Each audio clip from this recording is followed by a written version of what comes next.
Nessa tarde nós vamos apresentar alguns dos eventos finais. Eu não vou me aprofundar muito em cada um desses eventos, porque cada um deles dá para falar muito tempo, dá para uma semana de oração inteira. Nós vamos tentar extrair desses eventos aquilo que é importante para nós na prática hoje, porque muitas vezes a gente estuda profecias, mas de uma forma muito filosófica, sabe? Muito teórica, e eu prefiro trazer para esse lado o que isso interfere na minha vida hoje, a prática da coisa. Então nós vamos passar por alguns dos eventos que nós vamos viver daqui até o retorno de Cristo. Começando com esta informação bíblica: já é hora de despertarmos do sono. E o apóstolo Paulo falou que a nossa salvação estava mais próxima de nós hoje do quando aceitamos a fé. Isso ele escreveu há muito tempo. Imagine quão próximo está a nossa salvação hoje. Isso não é bom? Amém por isso? Amém. Cristo está muito próximo de voltar, irmãos. Tudo isso vai acabar, esse sofrimento todo, essa luta, mas precisamos estar atentos e nos preparar para esse momento. Veja que exortação séria: nenhum entre 20 dos nomes que se acham registrados nos livros da igreja está preparado para finalizar sua história terrestre. É uma mensagem muito dura, mas necessária. Por quê? Fazer parte do grupo que está preparado não é, como dissemos ontem, uma imposição de Deus arbitrária. É uma decisão de cada um de nós. Fazer parte do grupo ou ser excluído dele é a gente que decide. O texto está dizendo de uma forma muito simples que nenhum entre 20 dos que estão registrados no livro da igreja estaria preparado se Jesus voltasse hoje. Isso, irmãos, é muito duro, é muito doloroso, mas vem com uma mensagem de esperança junto. A porta da graça ainda está aberta, ainda há oportunidade para todos nós. Precisamos nos preparar. Muitos há que não compreendem as profecias referentes aos nossos dias, e aí eu pergunto, cada um pense por si: você compreende? Você compreende as profecias do tempo do fim? Você sabe aplicá-las ao que está acontecendo no mundo hoje? Eu vejo algo acontecer e sei que isso tem uma relação direta com o que Cristo já disse, com o que a palavra de Deus já tinha revelado. Nós precisamos estar atentos. Especialmente devem Daniel e Apocalipse merecer atenção como nunca antes na história. E aí eu faço a pergunta de novo para a gente meditar: o quanto de Daniel, das profecias de Daniel e de Apocalipse, você e eu sabemos? Sabe qual é o perigo disso? Primeiro lugar, porque as profecias de Daniel, por que merece um estudo especial agora como nunca antes? Porque nesses livros estão as profecias do que vamos enfrentar. E nós precisamos conhecer isso, para que possamos nos preparar. E o segundo ponto: esta é a mensagem que precisamos pregar ao mundo. Eu costumo dizer o seguinte, como eu falei algo ontem à noite: muitas vezes nos preocupamos bastante com obras de caridade. Não há problema nenhum. Deus nos chamou para representarmos o seu caráter, e Deus é amor. E nós, por sermos seus representantes, amamos o próximo. Porém, irmãos, não adianta absolutamente nada. Se eu mantiver uma família durante 50 anos com cestas básicas, com dinheiro, ajudando, sustentando, para que quando terminar tudo, essa família se perca. Então façamos obras de caridade, pratiquemos o amor ao próximo, mas não esqueçamos que precisamos avisar as pessoas do que está para sobreviver sobre a terra. Elas precisam se preparar. E se nós não fizermos isso, nós tiramos a oportunidade delas de se prepararem. E o que vai acontecer no final dos tempos? Vocês sabiam? E não me disseram. E agora eu estou perdido. Que isso não aconteça a nenhum de nós, irmãos. Então nós precisamos estudar esses assuntos. Deve-se fazer um grande esforço para manter este assunto, não só perante as pessoas do mundo, mas também diante de nossas próprias igrejas. Por que manter este assunto diante do nosso povo? É simples de entender. Ontem eu falei algo referente ao juízo final, que temos que pregar e temos que ter consciência de que haverá um juízo.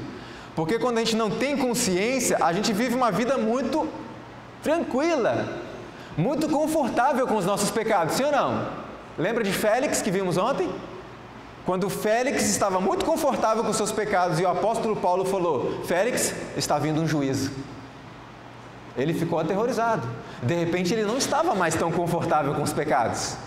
Então nós precisamos manter isso. Por quê? Quando alguém traz uma mensagem de despertamento à igreja, uma mensagem sobre a volta de Cristo, sobre os eventos finais, as profecias do fim, a igreja se mexe. Pessoas são despertadas. Porém, quando é que este assunto vai ser falado novamente?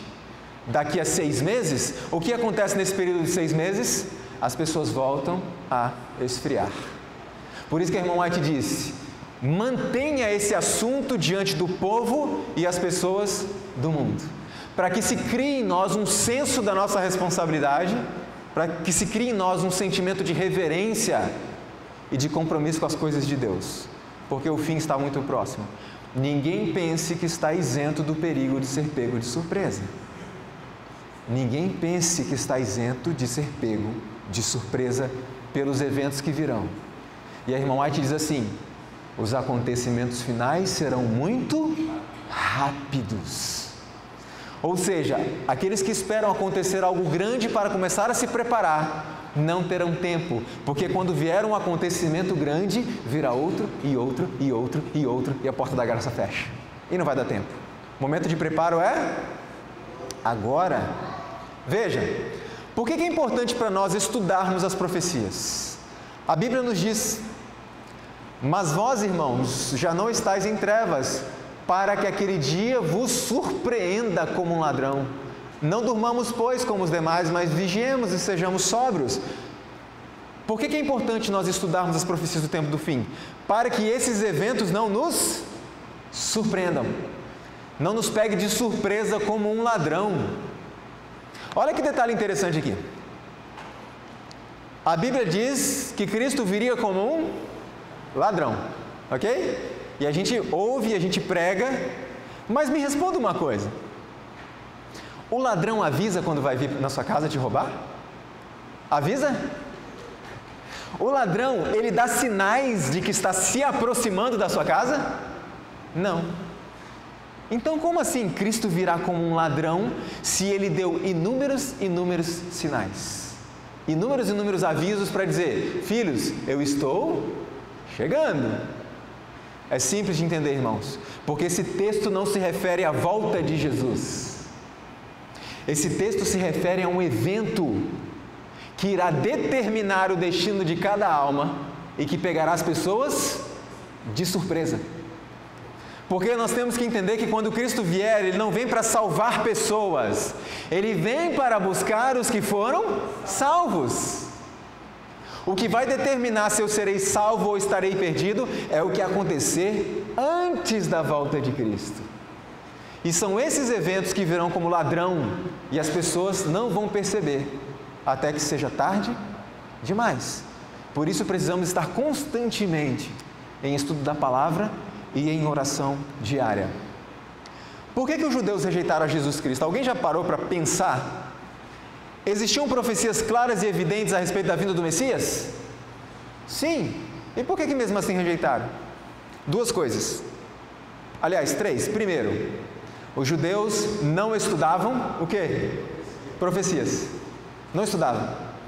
Poucos estudavam. Segundo ponto, como eles não estudavam profecias, quando Cristo veio, eles tinham que perguntar para alguém que se dizia conhecedor, sim ou não? E eles foram perguntar para quem? Fariseus. É o Messias esse aí? E os fariseus disseram? Não. E eles acreditaram e rejeitaram a Cristo. Terceiro ponto, por que os judeus rejeitaram a Cristo? Porque eles inverteram as profecias. Haviam 2 profecias da vinda de Cristo, a primeira e a segunda vinda. Ok? Eles inverteram. Eles acharam que Cristo vinha na primeira vez como viria na segunda. Quer ver? Eles acharam que Cristo viria como um rei, cheio de glória e majestade, iria livrar Israel do poderio romano. Mas Cristo veio como um servo, um homem humilde, veio ensinar, veio dar exemplo, veio salvar as pessoas. Vocês entendem como eles inverteram as coisas? Agora eu pergunto: Temos feito a mesma coisa, irmãos? A mesma coisa. Invertemos as profecias. Mas como assim, Leandro? Nós acreditamos que Cristo agora virá como um servo, como um homem simples, que vem para salvar, para perdoar. Só que dessa vez, Ele vem como um rei. Vocês entendem como a gente repete os mesmos erros? Agora Ele vem como rei. Agora Ele não vem para perdoar e salvar. Agora Ele vem para buscar aqueles que foram perdoados e salvos. Então precisamos estar atentos. E quando eu me deparo com esta imagem, irmãos, e me coloco no lugar deste homem, eu tremo. Eu tremo, porque eu não me sinto pronto para este momento. Você se sente? E é bom que a gente não se sinta pronto, porque cada vez mais a gente vai buscar o quê? A Cristo, cada vez mais. Não cometamos o erro comum à Laodiceia. Já estou rico, já estou abastado, não preciso de mais nada. Tenham muito cuidado com isso. Há na igreja muitos achando que compreendem aquilo em que creem, porém, quando sozinhos, forçados a explicarem por si mesmos suas crenças, percebem que suas ideias são confusas em relação ao que têm aceito como verdade. É importante nós lembrarmos que Cristo não vai nos salvar em grupo, Ele vai salvar cada um individualmente. A palavra de Deus diz que nós temos que estar preparados para dar àqueles que nos pedirem o quê? A razão da esperança que há em nós, a razão da nossa fé. E muitas pessoas saem alegremente pelas ruas da cidade, não estou dizendo que isso é errado, distribuindo livros, folhetos, participando do trabalho missionário. Isso é lindo. Só que tem um detalhe: se em algum momento a pessoa para quem você entregou o folheto te pegar pelo braço e disser, me explica isso daqui. Ah, peraí que eu vou chamar o pastor Joel. Não. Me explica, você. É você, eu quero entender isso aqui. Quando nós somos separados do nosso grupo e alguém nos confronta, só eu e ele, na faculdade, no trabalho. E a irmã White diz que muitos não sabem aquilo que acreditam, acham que sabem aquilo que creem, mas quando estão sozinhos, não conseguem defender a sua fé. Então isso é muito sério, nós precisamos estudar, precisamos buscar o Senhor, precisamos orar para recebermos sabedoria do Espírito Santo, para que possamos dar às pessoas que pedirem a razão da esperança que há em nós. Agora veja, acham-se diante de nós provações com que nunca sonhamos. Olha como isso aqui é importante e sério. Você acha que Moisés sofreu? Você acha que o apóstolo Paulo sofreu, Estevão, os mártires da Idade Média? Você acha que sofre? Todos nós passamos por lutas, né, irmãos? Todos nós. Mas a profecia diz assim, que acham-se diante de nós, está vindo por aí uma provação com que nós nunca sequer sonhamos. A gente nem imagina a provação que está vindo por aí. E eu vou repetir o que eu vou falar agora várias vezes durante essa palestra. Não fique com medo do que vem por aí. Fique com medo do que você está fazendo com a sua vida agora. Sabe por quê? Porque dependendo do que eu estou fazendo com a minha vida hoje, se eu estou buscando a Deus em oração, estudo da sua palavra, fazendo as reformas que Ele pediu que nós fizéssemos, não para sermos salvos, mas por amor àquele que pediu, quando vier a grande prova, estaremos prontos. A vitória já foi garantida na cruz, é só se apropriar dela.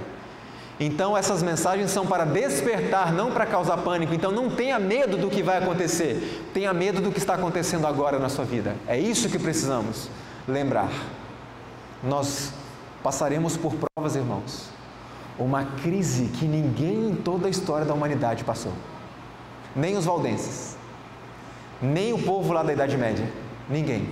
Mas tem um detalhe: o povo de Deus não estará livre de sofrimento, mas mesmo perseguidos e angustiados, não serão abandonados a perecer. Deus não desamparará nenhum dos seus filhos.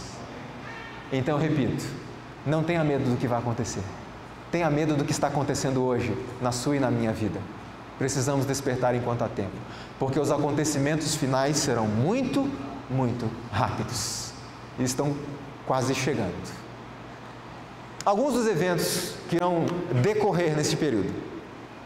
Está profetizado, isso me enche de alegria, com certeza enche você também, um grande reavivamento na igreja.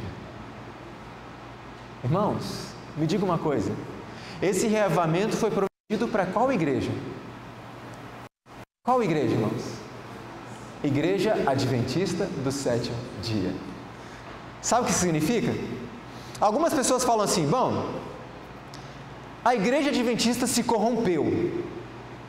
E eu discordo disso. Sabe por quê? Porque a igreja não mudou. Quem foi que se corrompeu? Eu. Porque a Bíblia é a mesma, o Espírito de Profecia é o mesmo, o manual da igreja está aí, os documentos oficiais da igreja estão aí, então as orientações não mudaram, mas eu mudei. Então eu me corrompi e trouxe a minha forma corrupta de viver para dentro da igreja. Só que algumas pessoas fazem o seguinte diante desse contexto. Bom, como a igreja se corrompeu, eu não vou mais para a igreja. Porque eu não me corrompi, então eu vou ficar em casa, eu vou fazer meus cultos em casa. Vou adorar Deus em casa. Eu pergunto, nós podemos adorar Deus em casa? Sim ou não? Não só podemos, como devemos. Um dia uma irmã me perguntou assim, irmão, eu posso adorar Deus em casa? Eu falei, não só pode, mas você também deve. Então por que eu preciso vir para a igreja? E eu disse a ela o seguinte, você ama Cristo? Ela disse, profundamente. Eu falei, você tem certeza disso? Tenho certeza. Ok. Então para aqueles que amam a Cristo profundamente, não é uma questão de poder ou não poder ir à casa dele. Se as portas estão abertas e é a casa do meu melhor amigo, eu vou. Outro grupo de pessoas faz o seguinte, eu vou sair da igreja e vou abrir outra igreja. Uma igreja pura, santa, perfeita, tudo direitinho. Só que o reavivamento prometido foi para qual igreja? Essa aqui. A última, tem uma oitava na Bíblia? Não. Então, irmãos, se você e eu queremos participar do reavivamento, permaneça aqui. A igreja tem problemas, nós temos dificuldades na igreja, temos muitas dificuldades, temos muitas lutas, nós somos a igreja militante, estamos na luta, mas esta é a igreja. E se você tiver dúvida do que fazer, faça o que fez Moisés. O povo se corrompeu, ele não, mas Moisés permaneceu ali. E quando Deus disse, vou destruir o povo porque se corrompeu e vou fazer outra igreja, o que Moisés falou? O Senhor pode até fazer isso, Senhor, mas se fizer, risca o meu nome também. E Josué e Caleb, diante de Canaã, o povo se corrompeu. E Josué e Caleb falaram, não, então manda o povo para o deserto, e eu e Josué vamos ficar aqui, porque nós não nos corrompemos, somos puros e santos. Foi isso que eles fizeram? Não. Eles voltaram com o povo e passaram 40 anos no deserto com o seu povo. Eu quero que isso fique muito claro, irmãos. O reavivamento que foi prometido pela profecia, garantido, acontecerá aqui dentro. Então façamos a nossa parte. Não nos deixemos corromper por aqueles que se corromperam. Está claro? Façamos a nossa parte. Veja, haverá entre o povo do Senhor tal avivamento da primitiva piedade, como não fora testemunhado desde os tempos apostólicos. Olhando a situação da igreja hoje, quando eu falo igreja, o povo, as pessoas, parece possível que isso se cumpra? Não, parece impossível, mas é a promessa do Senhor. Vai haver um reavivamento nesta igreja como não aconteceu desde o Pentecostes. Amém? Eu quero participar disso. E você? Então fique aqui. Aqui é o seu lugar, como diz a música. Aqui é o seu lugar. A igreja talvez pareça como prestes a cair, mas não cairá. Cumpre-nos mediante confissão, humilhação, arrependimento e fervorosa oração, cumprir as condições estipuladas por Deus. Só podemos esperar um reavivamento em resposta a... Me diga uma coisa, o que significa só? Só é só. Ou seja, não haverá reavivamento sem oração. Alguns me perguntam assim: Leandro, como é que eu posso saber se eu estou no caminho do arreavamento, no caminho da santificação? Como é que eu posso saber? É simples. Quanto tempo você passa em estudo da Bíblia e oração todos os dias? Simples assim. Porque só podemos esperar ser reavivados em resposta à oração. Onde não há oração, não há arreavamento. Preste atenção nisso, irmãos.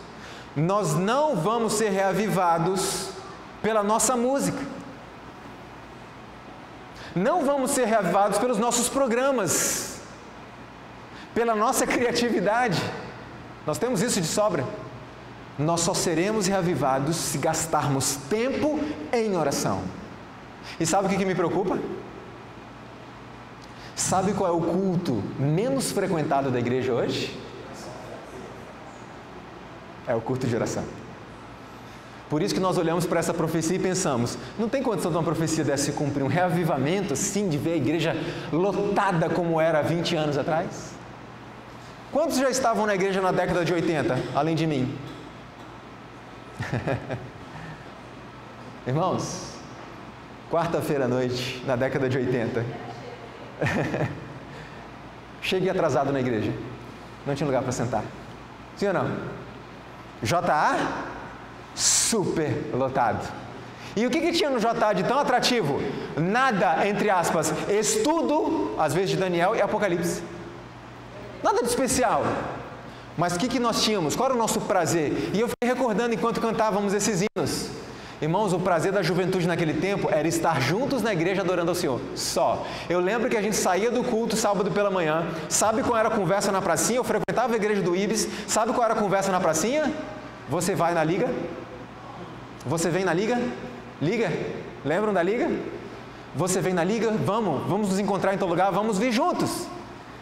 E nós lotávamos a igreja.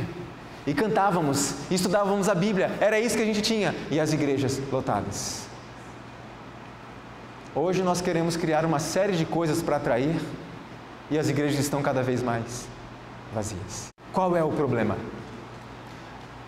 Só podemos esperar que a igreja seja reavivada em resposta ao quê? À oração. É disso que precisamos.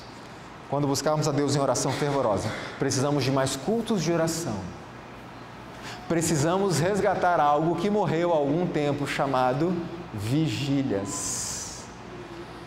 Na minha infância nós tínhamos vigílias de 6 da tarde às 6 da manhã, e não era de vez em quando. E a igreja? Cheia, superlotada. E precisamos resgatar isso, precisamos orar. Mas Satanás, ele não é bobo. Ele conhece, ele sabe o que vai acontecer. Por isso ele precisa criar uma contrafação. Ele precisa criar algo parecido com o reavivamento verdadeiro, então ele cria um reavivamento falso. E eu pergunto, qual é a base desse falso reavivamento? Veja, o inimigo deseja atrapalhar esta obra, e antes que chegue o tempo para tal movimento, introduzirá uma contrafação. Como que isso vai funcionar?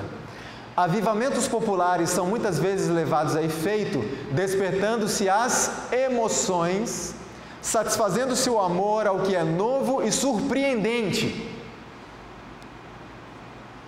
Emoções. Primeiro ponto, é pecado ter emoções? Deus criou as emoções. A vida cristã é emocionante ou não, irmãos? Quando Cristo voltar, se nós não nos emocionarmos com a cena, nós temos um problema muito sério. Sim ou não? Se você escutar uma música e essa música te levar a chorar, isso não é pecado. Tá claro, irmãos? O culto, o apóstolo Paulo diz que é um culto que racional. E algumas pessoas acham, não, então se eu estou me sentindo alguma emoção, isso é pecado. Não é. Só que a emoção, ela deve ser controlada e fruto do quê? Da razão, do entendimento. Por que você se emocionou? Porque eu compreendi isso. É assim. Mas muitas vezes vemos coisas que não dizem nada, não ensinam nada, e as pessoas estão muito emocionadas. E Satanás trabalharia dessa forma: vamos gerar emoção. E quando a emoção domina a razão, não há razão.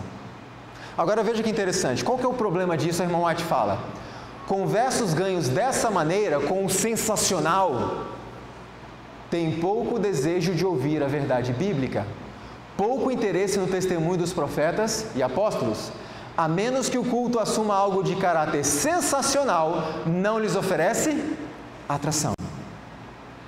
E aí a gente começa a entender hoje porque que muitas vezes, em muitas das nossas igrejas, se houver uma pessoa famosa, como é que fica? E se houver apenas a pregação da palavra? Ninguém liga. E às vezes a culpa não é das pessoas, a culpa é minha. Sabe por quê? Porque eu as treinei assim. Não é isso que o texto diz? Eles foram convertidos assim, eles foram trazidos para a igreja assim, por meio do show, do sensacional. E algumas pessoas falam: ah, Leandro, culto de quarta-feira à noite, alguns estudam, alguns estão trabalhando. Irmãos, traga uma pessoa famosa, de repente ninguém mais trabalha e ninguém mais estuda. Sim ou não? Estou falando alguma bobagem? Isso é muito perigoso. Olha só que interessante isso daqui. Vocês lembram de Eva? E vocês lembram que Eva tomou do fruto, o comeu, levou para Adão. A minha pergunta é a seguinte: como Eva se sentiu depois de comer o fruto? Bem ou mal? Se sentiu mal? Por que eu fiz isso? Ou se sentiu feliz e muito bem? Quer ver só? Eva disse a Adão que havia comido do fruto e, em vez de experimentar qualquer sensação de morte, sentia uma agradável e exaltadora influência. Via tristeza sobrevir ao rosto de Adão, mostrou-se atônito e alarmado, disse a Eva que estava bem certo tratar-se do inimigo contra quem havia sido advertidos. Olha que texto interessante aqui, olha duas informações básicas e claras. Eva sentiu, mas Adão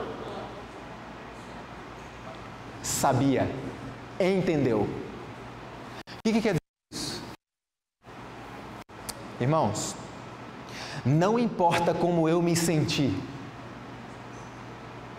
se o culto não cumpre os princípios estabelecidos por Deus em Sua palavra, Ele não aceita. Não importando se eu me senti bem, porque os sentimentos não podem ser critério para definir se algo é ou não aceitável ao Senhor. Deus requer de nós o assim, diz o Senhor. Porque Eva comeu o fruto proibido, Deus falou: não coma. E se sentiu bem. Sentiu. Mas Adão entendeu. Continua o texto dizendo assim, ó. Eva, ela assegurou-lhe que não estava sentindo nenhum mau efeito, mas ao contrário, uma influência muito agradável, e insistiu com ele para que comesse. Adão o quê? Está vendo a diferença aqui de novo? Adão compreendeu, Eva sentiu. Adão compreendeu muito bem que sua companheira transgredira a única proibição a eles imposta como prova de sua fidelidade e amor. Eva razoou que a serpente dissera que certamente não morreriam e que suas palavras tinham que ser verdadeiras. Por quê? Pois não sentia qualquer sinal do desagrado de Deus, mas uma agradável influência como imaginava que os anjos sentiam. Eva não apenas se sentiu bem, mas com base no seu sentimento, ela disse a Adão: Adão, é bem provável que o que a serpente falou é verdade. Como é que você sabe, Eva? Olha a palavra. Como é que você sabe que é verdade o que a serpente falou? Ah, porque eu estou me sentindo bem. Isso é falso reavivamento. O verdadeiro reavivamento tem como base e fundamento a oração. E o assim diz o Senhor, e não aquilo que as pessoas sentem. Obviamente que por meio do trabalho do Espírito Santo em nossa vida, nós começamos a sentir cada vez mais prazer no assim diz o Senhor, nas coisas que Deus gosta.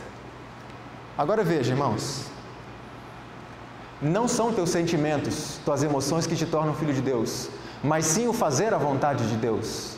Satanás leva o povo a pensar que, por terem sentido um êxtase de sentimento, estão convertidos. Sua vida, porém, não experimenta mudança. Seus atos são os mesmos de antes. Sua vivência não vai além dos sentimentos. Como eu disse, não é pecado o sentimento. Não é pecado se sentir bem. Mas junto com o sentir bem, tem que estar o assim diz o Senhor. Está de acordo com assim diz o Senhor? Ok? A santificação bíblica não consiste em forte emoção. Eis onde muitos são levados ao erro. Fazem dos sentimentos o seu critério. Quando se sentem elevados ou felizes, julgam-se santificados. Sentimentos de felicidade ou ausência de alegria não é evidência de que a pessoa esteja ou não santificada. Se eu sair de um culto extremamente incomodado e aborrecido, aquele culto pode ter sido uma bênção? Sim ou não? Sim. Sabe o que pode ter significado? O Espírito Santo me incomodando. Provocou mudança. Olha uma coisa interessante que meu pai sempre me disse. Filho, quando o Espírito Santo age, ninguém fica indiferente. Se a igreja inteira rejeitou a mensagem, se a igreja inteira ficou revoltada com a mensagem, o Espírito Santo falou. Porque quando o Espírito Santo age, ou você se opõe, ou você aceita. Então, se eu sair incomodado, pode ter sido uma bênção, porque é o Espírito Santo falando comigo. Filho, acorde, eu quero salvar você. Em contrapartida, pode ter um culto que eu saí muito feliz, muito alegre, e não ter sido uma bênção? Pode. Um culto que me manteve na mesma condição, sem atentar para o tempo que estamos vivendo. Temos que prestar muita atenção nisso, irmãos, porque muitas pessoas vão perder a salvação por nossa culpa. Não importa quais sejam os êxtases dos sentimentos religiosos, Jesus não pode habitar no coração que desrespeita a lei divina. Não importa se foi legal, se foi gostoso, se me agradou, se não está de acordo com a lei de Deus, se não está de acordo com os princípios da palavra e do Espírito de profecia, Deus não aceita e não permite que Cristo habite em nós. Evidentemente, cada um será julgado pelo quê? Pela luz que recebeu, ok? Uma concepção errônea do caráter perpetuidade e vigência da lei divina tem ocasionado erros quanto à conversão e santificação, resultando em baixar na igreja a norma da piedade. Estamos ainda dentro de um contexto do falso reavivamento. A irmã White continua dizendo assim: aqui deve encontrar-se o segredo da falta do Espírito e poder de Deus nos avivamentos do nosso tempo. Aonde? Baixar na igreja a norma da piedade. E ela diz mais: uma das razões para não haver mais fervor religioso, reavivamento, é porque a mente está ocupada com coisas sem importância e não há tempo para meditar, pesquisar a Bíblia, orar. Então, onde está o problema quando não há avivamento? Não está havendo estudo individual da palavra, não está havendo oração individual e as normas estão sendo baixadas. Falso reavivamento, sem Bíblia, sem oração, sem normas. Vivifica-me, disse o salmista, segundo a tua palavra.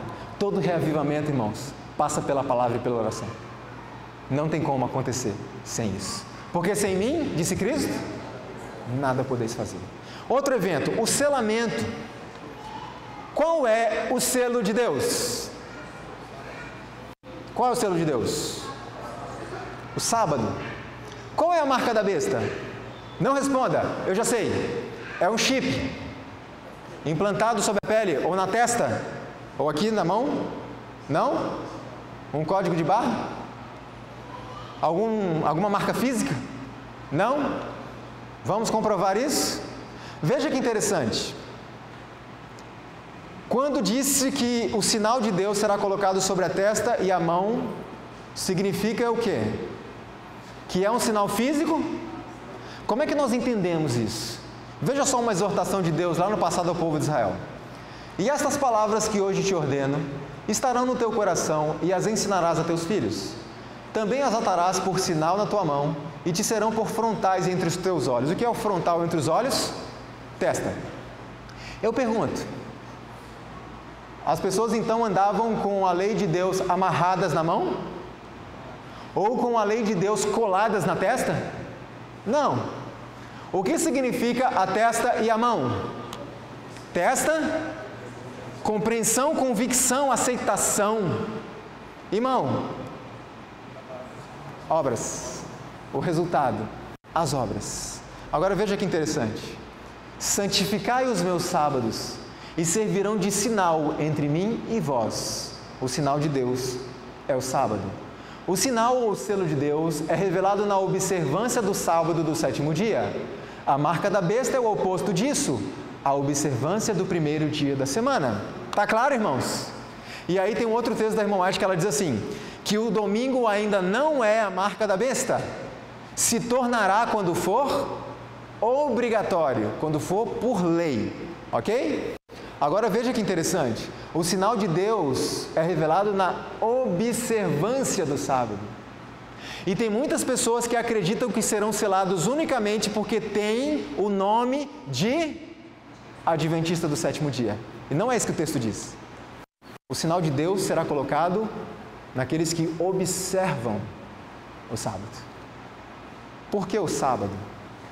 Porque o sábado nos apresenta Deus como nosso Criador, aquele que é o único digno de adoração. Por quê? Porque foi quem nos criou. Existem condições para sermos selados, sim ou não? Existem condições. A Bíblia é cheia de sis. Se o meu povo, que se chama pelo meu nome, te coloquei como cabeça e não como cauda, se obedeceres. Então existem alguns sis. Veja, a grande multidão dos cristãos professos deparará com amargo desapontamento no dia de Deus. Por quê? Eles não têm na testa o selo do Deus vivo. Sendo mornos e indiferentes, eles desonram muito mais a Deus do que o descrente confesso. Primeira coisa, o selo de Deus não será colocado à testa de uma pessoa indiferente. O que é indiferença? Algumas pessoas dizem assim, que o contrário do amor não é o ódio. Sabe por quê? Segundo as pessoas. Porque quando você odeia alguém, você está pensando nela o tempo todo. Alguns dizem que o contrário do amor é a indiferença. Tanto faz como tanto fez, você não está nem aí para ninguém. E o que é isso no contexto cristão? É quando pessoas vão às igrejas trazer mensagens de despertamento, mensagens dizendo que Cristo está voltando, não estamos prontos, precisamos nos preparar. E alguns não dão a menor importância. Indiferença. Para mim, entra aqui, sai aqui, tanto faz como tanto fez. Nem todos os que professam guardar o sábado serão selados. Os que professam guardar o sábado serão selados. Muitos há mesmo entre os que ensinam a verdade a outros, que não receberão na testa o selo de Deus. Tinham a luz da verdade, souberam a vontade de seu mestre, compreenderam todos os pontos de nossa fé, mas não tiveram as obras correspondentes. Sabiam a verdade, mas não praticaram a verdade. Estes não receberão o selo de Deus, ainda que sejam adventistas do sétimo dia. O selo de Deus jamais será colocado à testa de um homem ou mulher impuros, cobiçosos, amantes do mundo, de língua falsa ou coração enganoso. A palavra de Deus diz, não ameis o mundo, nem o que no mundo há. Se alguém ama o mundo, o amor do Pai não está nele. Porque aquele que se fizer amigo do mundo, constitui isso o quê? Inimigo de Deus. E eu não preciso dizer para vocês o que é ser amante das coisas do mundo. Quando falamos de coisas do mundo, pense naquilo que você ouve, pense naquilo que você assiste, pense naquilo do que você se alimenta, pense na maneira como você se veste. Ah, Leandro, mas isso é salvação pelas obras. Não, nós vimos ontem. Qual é o plano de Deus? Se fazer conhecido por meio de nós. E quem é que faz isso em nós? Ele. E nós precisamos permitir. Como? Estudo da Bíblia diário, oração diária e as reformas necessárias para sua mente estar apta a compreender, a captar as impressões do Espírito Santo. O selo do Deus vivo só será colocado sobre os que possuem uma semelhança com Cristo no caráter. Semelhança é igualdade, irmãos? Sim ou não? Não. Qual é a diferença do caráter de Cristo para o nosso? Uma coisa, o caráter de Cristo nunca foi manchado pelo quê? Pelo pecado. Nossa, já foi. Então nós precisamos entender, como falamos ontem, que Deus tem um alvo o quê? Elevado para os seus filhos. Elevado. Nenhum de nós jamais receberá o selo de Deus enquanto o caráter tiver uma nódoa ou mácula sequer. Cumpre-nos remediar os defeitos de caráter, purificar de toda contaminação o templo da alma. Os que se estão unindo com o mundo, se amoldando ao modelo mundano, estão se preparando para o sinal da besta. Os que desconfiam do eu, que se humilham diante de Deus e purificam a alma pela obediência à verdade, estão recebendo o molde divino e preparando-se para receber na fronte o selo de Deus. Quando vir o decreto e o selo for aplicado, seu caráter permanecerá puro e sem mácula para toda a eternidade. Esse é o alvo que Deus tem para nós. Agora, o grande problema é quando as pessoas estão buscando o alvo de Deus. Eu preciso ser isso. O que eu falei ontem? Não busque o alvo de Deus. Busque o Deus do alvo. E aí, o que ele vai fazer em minha vida, Leandro? Isso é com Ele? Ele pode fazer qualquer coisa. Deus pode fazer até um homem ressuscitar um morto, sim ou não? Deus pode fazer qualquer coisa. O meu apelo, irmãos, é sempre o mesmo. Busque a Deus em estudo da Bíblia, em oração, em obediência. E o resultado disso é com Ele. Ele vai fazer o que precisa ser feito. Está claro? Algumas pessoas, existem dois extremos. Algumas pessoas estão lutando para alcançar o ideal de Deus e lutando, Senhor, peraí, eu vou alcançar, Senhor. Eu errei de novo, mas, espera, eu vou alcançar. Não, eu não. E tem outras pessoas que, não, é assim mesmo, a gente é assim mesmo, tanto faz, a gente vai ser assim mesmo. Busque a Deus e deixe que o resto Ele fará. Se você caiu, se você falhou, bem-vindo ao time, eu faço parte do mesmo grupo, se levante e comece de novo. E você caiu de novo? Se levante e comece de novo, porque aquele que perseverar até o fim será salvo. Jesus não muda o caráter em sua vinda. A obra de transformação precisa ser feita agora. Nossa vida diária está determinando o nosso destino eterno. Quando vier decreto dominical, decreto de morte, perseguição e etc., não tenha medo, sabe por quê?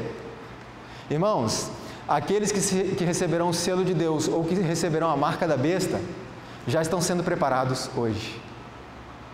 Hoje. E quando a marca da besta surgir, quando a imagem da besta, a estátua de Nabucodonosor for erigida, essas pessoas já estarão treinadas para se curvarem. Então precisamos buscar a Deus hoje, todos os dias, irmãos, entendam isso de uma vez por todas. E eu pergunto, quanto tempo a gente está passando estudando a Bíblia e orando diariamente? Nós não vamos vencer sem isso. Não adianta, não vamos vencer sem isso. Quando Ele vier, não nos há de purificar de nossos pecados, remover de nós os defeitos que há em nosso caráter, ou curar-nos das fraquezas de nosso gênio e disposição. Se acaso essa obra houver de ser efetuada em nós, sê-lo-á totalmente antes daquela ocasião. E eu repito o que eu falei ontem, e hoje também, isto não, o ideal de Deus não é a imposição de Deus, é uma promessa. Deus não está dizendo, você tem que ser assim, senão eu não te aceito. Deus está dizendo, filho, em nome de Jesus, deixa eu fazer isso em sua vida. Eu posso. Está claro, irmãos? Existem muitas pessoas desanimando na fé, porque estão tentando levar uma vida que eles não conseguem levar sem Cristo. E Cristo só diz isso, filho, deixa eu fazer, eu posso fazer. O que eu preciso fazer, Senhor? Estude a sua Bíblia diariamente. Ore diariamente. E por favor, tira da sua vida aquelas coisas que eu pedi, porque essas coisas estão me atrapalhando. A irmã White tem um texto que diz assim: mais do que qualquer outra coisa estão os divertimentos contribuindo para anular a operação do Espírito Santo. Ou seja, se eu estudo muito a Bíblia e oro, mas eu mantenho hábitos que Deus proíbe, esses hábitos anulam o estudo da Bíblia e a oração. Permanecei em mim e eu em vós, porque sem mim nada podeis fazer, nada podeis fazer. E nós poderemos dizer, se permanecemos em Cristo, como o apóstolo Paulo: já não vivo eu, mas Cristo vive em mim. Esse é o ideal de Deus para a nossa vida. Cristo vivendo em nós. Chuva serôdia. O que é a chuva serôdia?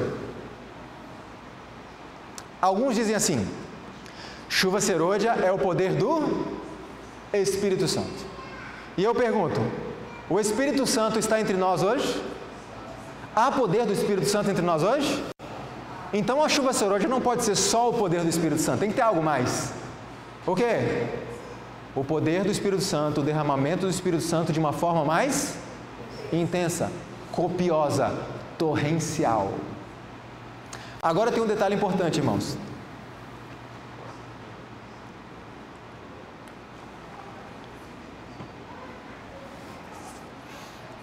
O que é a chuva serôdia literal? Existiam dois tipos de chuva. A primeira era a chuva temporã, que servia para quê? Preparar o solo. E depois a chuva serôdia servia para quê? Para a colheita. Agora veja que interessante. Seria possível você colher alguma coisa sem chuva temporã? Não. Então, qual que é, na prática, para nós hoje, como eu disse no começo? Eu gosto de trazer essas informações para o nosso dia a dia.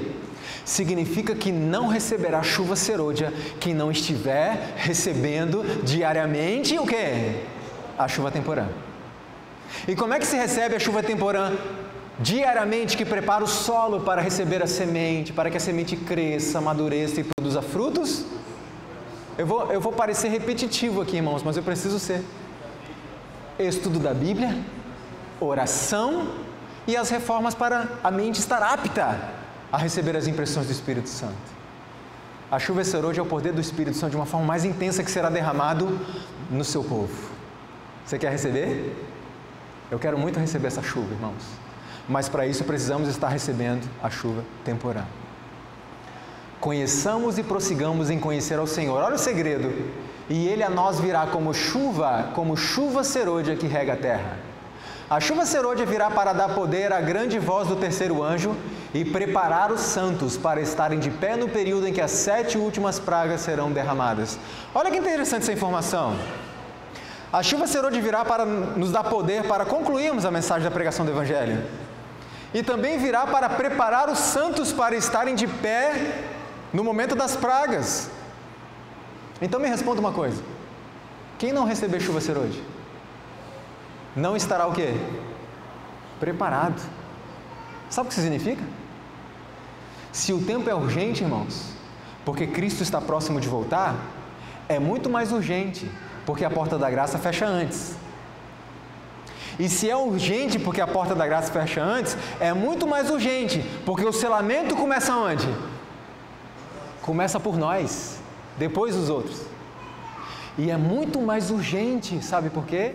Porque a chuva serôdia vem para nos preparar. E quem não receber a chuva, não estará preparado. Vocês conseguem entender a urgência do momento que estamos vivendo, sim ou não?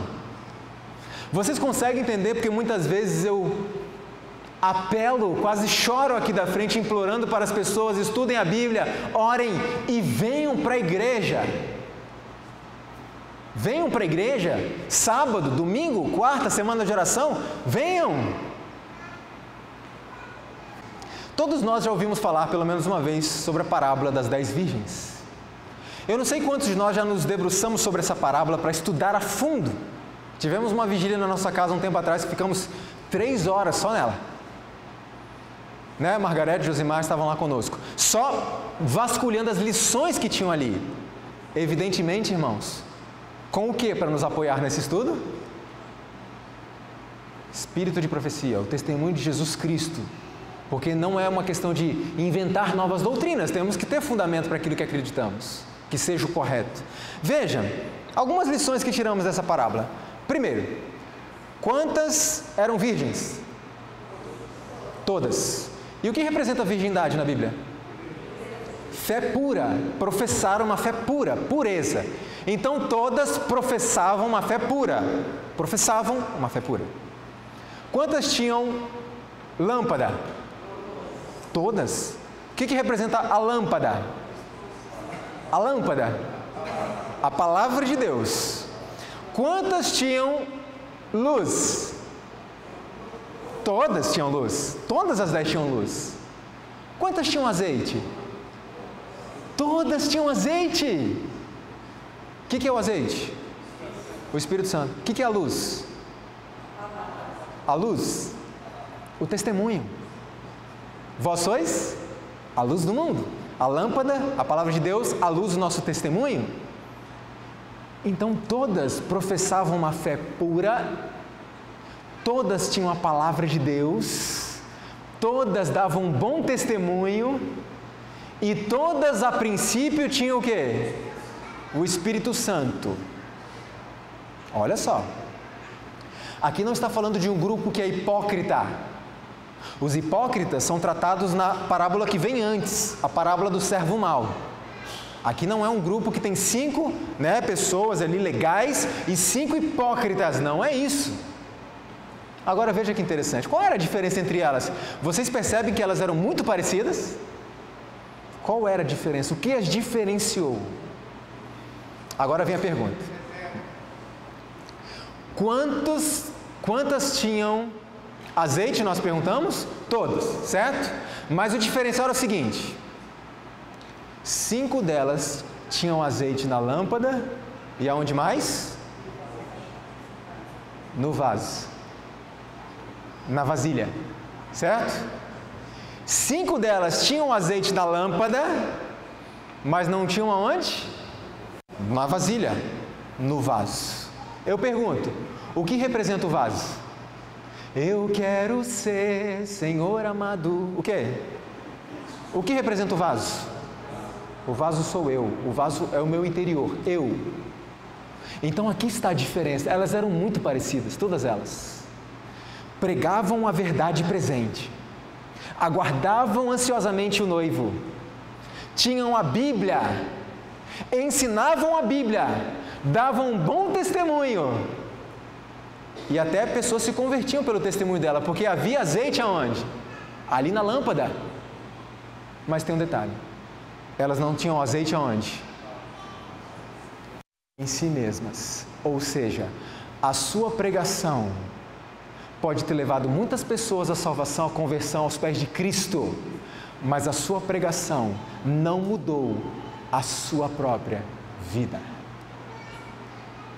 Não tinham o Espírito Santo na sua vida. A irmã White diz em Parábolas de Jesus, além de outras coisas, que as virgens loucas são aquelas pessoas que vão, estou usando as minhas palavras, que vão na empolgação da galera. Sabe? Vamos lá, vamos pregar, vamos defender esta verdade, é a nossa verdade distintiva. Temos que defender verdade presente, é isso, vamos pregar. Mas a verdade presente não está mudando quem? Seu próprio coração. E eu pergunto, qual foi o momento em que elas perceberam que não tinham azeite no vaso? Quando foi ouvido o alto clamor, aí vem o noivo. Sabe o que significa para nós? Que aqueles que não receberem a chuva serôdia só se darão conta disso quando for tarde demais. Quando vier o alto clamor do terceiro anjo para finalizar a mensagem, é quando muitos perceberão: não recebi chuva serôdia. E eu pergunto, aquelas 5 entraram para a festa? Tiveram outra chance? Não. Não. Por isso, quando que é o momento de enchermos os nossos vasos do Espírito Santo? Hoje. Eu posso ter muito azeite na minha pregação, muito Espírito Santo, e as pessoas se convertem, mas e em mim? E lembre-se de uma coisa: por não terem o Espírito Santo no vaso, em si mesmas, o que aconteceu com a sua lâmpada? Mais cedo ou mais tarde, apaga. É isso que acontece. Então, irmãos, vamos encher os nossos vasos. O que fazer para receber a chuva serôdia? Orar, orar e orar. Estudo incessante da palavra de Deus, reavivamento e reforma, deixar de lado a contenda e a dissensão que há entre nós, desimpedir o caminho. Veja, não podemos avançar na experiência cristã enquanto não afastarmos de nosso caminho tudo quanto nos separe de Deus. Esse é um trabalho nosso, Deus não vai fazer. Existem coisas que impedem que Deus entre na nossa mente. Deus não pode preencher um vaso que está cheio até a tampa. Mas, Senhor, eu estou orando, eu estou estudando a Bíblia. E Deus fala: mas filho, o teu vaso está cheio de outras coisas. Ore e estude a Bíblia, mas esvazie essas coisas, para que eu possa encher das coisas celestiais. Se o povo de Deus não fizer esforços de sua parte, mas apenas esperar que sobre eles venha o refrigério, para deles remover os defeitos e corrigir os erros, serão achados em falta. Tem muita gente achando assim: eu vou viver minha vida do jeito que eu quero, e quando vier a chuva serôdia, pá, eu vou ser transformado imediatamente. Não se engane, isso não vai acontecer. Só vai receber chuva serôdia quem está recebendo a chuva temporã, todos os dias. O poder de Deus, aliado ao esforço humano, operou em nosso proveito uma gloriosa vitória. Nosso esforço se deve sempre unir ao divino. Se trabalharmos para vencer todo o defeito de nosso caráter, Deus nos dará mais luz, força e auxílio. Como dissemos ontem, eu me esforço pela faculdade, eu me esforço pelo trabalho, eu me esforço para ter várias coisas porque eu quero aquilo. E eu não me esforço para vencer o pecado. Então Deus entende que eu não quero. E Ele respeita. Mas quando Ele me vê me esforçando para vencer os meus defeitos de caráter, Ele olha para mim, sorri e pensa: o Leandro, coitado, não vai vencer nunca sem mim. Mas ele está se esforçando tanto, ele está mostrando tanto que ele quer isso, que eu vou ajudá-lo, que eu vou dar o meu poder para ele. Está claro, irmãos? Esforça-te, que eu te ajudo. Ou seja, o texto está dizendo assim: não se esforce e eu não te ajudo. Então precisamos nos esforçar, mas nosso esforço é sempre insuficiente. Os anjos, ao perceberem que estamos fazendo o último esforço possível para sermos vencedores, realizarão sua parte, e sua luz brilhará em torno de nós, dissipando a influência dos anjos maus que nos rodeiam. Criarão uma fortificação semelhante a muros de fogo à nossa volta, quando nós tivermos feito o último esforço possível. Como eu disse ontem, o esforço, aliás, o poder de Deus não vem em substituição ao esforço, mas em socorro. Em socorro. E Deus não fará por nós aquilo que Ele já nos deu capacidade para fazermos. E à medida que usamos a capacidade que Ele nos deu para fazermos, Ele vai fazer o quê? Nos dá mais poder. Porque Deus não vai dar poder para mim se eu vou colocar o poder de Deus na minha gaveta. Vai? Não. Então Ele precisa me ver usando aquilo que eu já tenho, para que Ele possa me dar mais. E cada vez mais. Sacudidura. Eu pergunto: quantas pessoas passarão pelo processo de sacudidura? Quantas?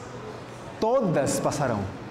Todos nós seremos sacudidos. O que é a sacudidura literal? Imagine ali, né, como aquele rapaz está ali. Eu gosto de pensar mais na peneira.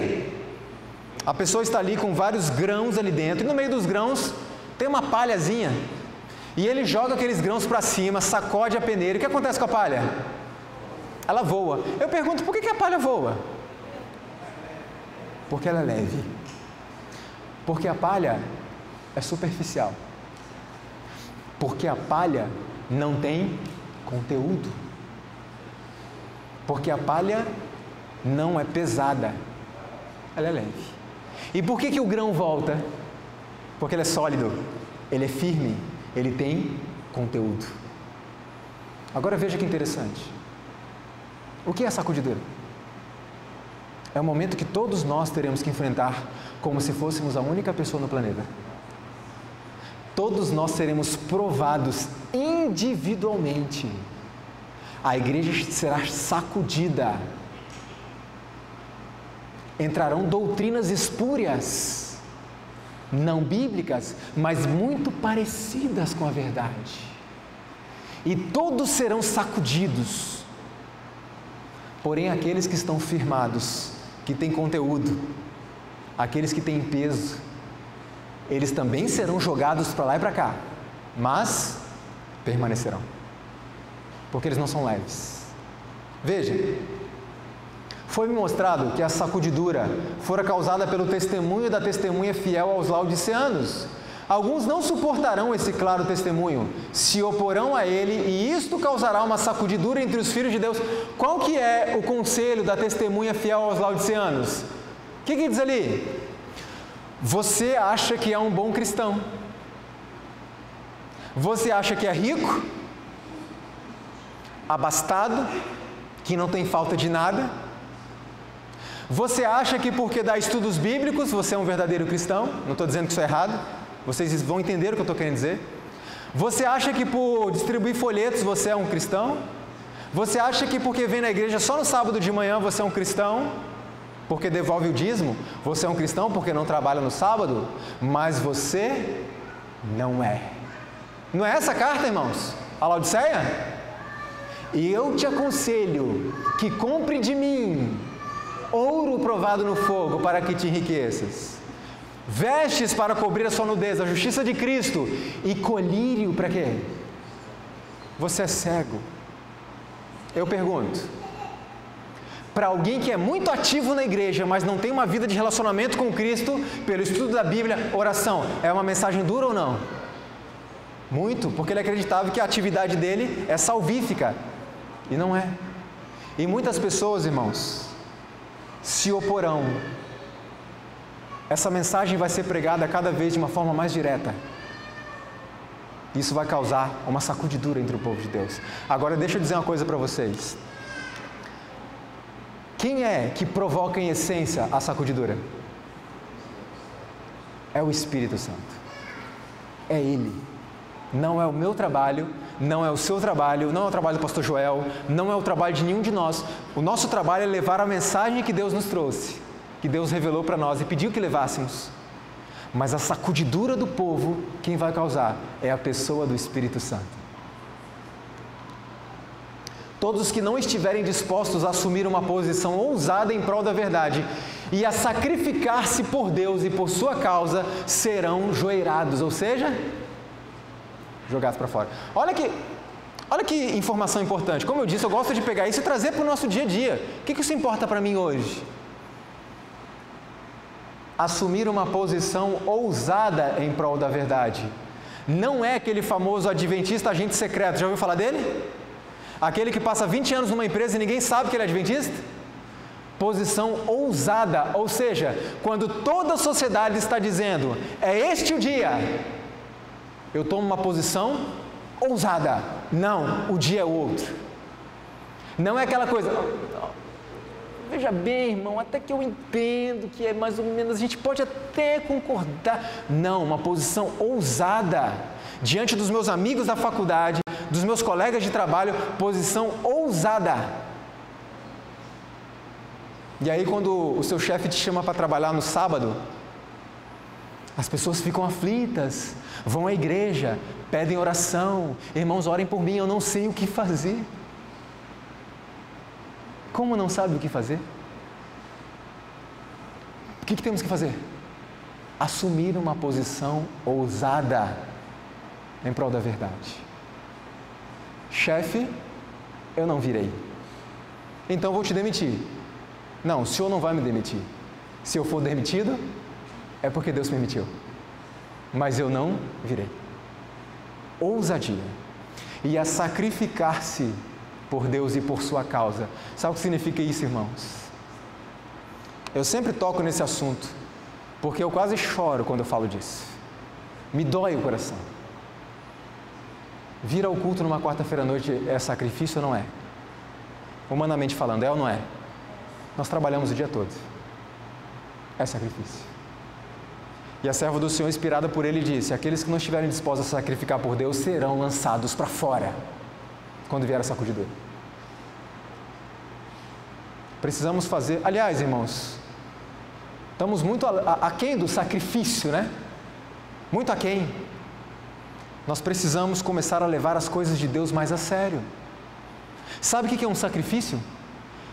Estudar a Bíblia todos os dias e orar, todos os dias, é sacrifício?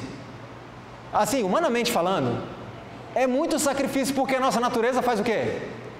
Nos empurra para não fazer.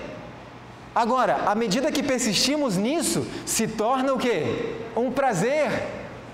Mas em primeira instância é sacrifício.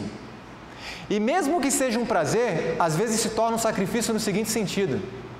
Eu trabalhei de 7 da manhã às 6 da tarde, fui para a faculdade, cheguei em casa às 11 da noite. Que tempo eu tive para Deus naquele dia? De meia-noite às 6. Sim ou não? Se é o tempo que eu tive, eu tenho que usar. É um sacrifício. Porque muitas vezes requer que a gente abra a mão daquilo até que a gente precisa. O descanso. E um dia uma pessoa disse assim: Leandro, mas isso é intemperança. Vigília, passar a noite inteira estudando a Bíblia, discutindo no bom sentido assuntos espirituais com os irmãos, orando. Isso é intemperança. Irmãos, então avisa para Cristo. Porque Cristo fazia isso constantemente. Sacrifício. E tem muita gente se sacrificando, se matando para vencer os pecados. Não vence. O nosso sacrifício, o nosso esforço tem que ser nisso. Se manter ligado a Deus, estudar a Bíblia, orar, vigílias, vir para a igreja. É aí que o pecado é o quê? Vencido. Entende, irmãos? Sacrificar-nos por Deus. É disso que precisamos. Como eu disse ontem, as pessoas não vão levar a gente a sério se a gente não levar a nossa igreja a sério. Não adianta. O resultado da sacudidura será a apostasia de certo número de membros da igreja. Agora, por que acontecerá uma apostasia? Quais as causas dela? Mornidão, indiferença, como eu disse, desobediência, pressões do mundo, porque seguir a Deus será cada vez mais difícil. Hoje está até tranquilo, né? Mas vai ser cada vez mais difícil. Conhecimento superficial, negligência na oração e comunhão diárias e o conselho da testemunha fiel aos laodiceanos, que as pessoas não querem ouvir isso e vão embora. O que fazer então para não ser levado pela sacudidura? Ninguém que leve uma vida de plena consagração e de verdadeira comunhão com Deus será afetado por este processo. Vai passar pelo processo, mas não será afetado, não será lançado fora. Então vocês estão percebendo que ontem à noite, hoje pela manhã, agora à tarde, amanhã à noite, a minha mensagem sempre gira em torno de 3 coisas: estudo da Bíblia, oração e as reformas para que a mente esteja apta a receber. Reavivamento e reforma. A irmã White diz que essas 2 coisas não podem ser desassociadas, tem que andar juntas. O grande engano de Satanás. Hoje pela manhã nós vimos que o último engano de Satanás será justamente fazer com que as pessoas passem a não crer mais no Espírito de profecia, certo? Mas qual vai ser o grande engano dele? O grande engano final e como nós poderemos identificar esse engano? Olha qual vai ser o engano final. Satanás está trabalhando como nunca antes. Ele está procurando atuar como dirigente do mundo cristão. Como ato culminante no grande drama do engano, o próprio Satanás personificará Cristo. Satanás virá a esta terra, né, pisará aqui, etc., dizendo que é quem? Cristo. Agora eu pergunto, Satanás vai imitar a vinda de Cristo? Vindo das nuvens do céu com poder e grande glória, e todo o olho verá? Sim ou não? Não. Veja o que diz a serva do Senhor. Não será permitido a Satanás imitar a maneira do advento de Cristo. O Salvador advertiu seu povo contra o engano neste ponto e predisse claramente o modo de sua segunda vinda. Não há possibilidade de ser imitada esta vinda, será testemunhada pelo mundo inteiro. E aí algumas pessoas pensam assim, bom, como é que eu vou identificar que não é Cristo?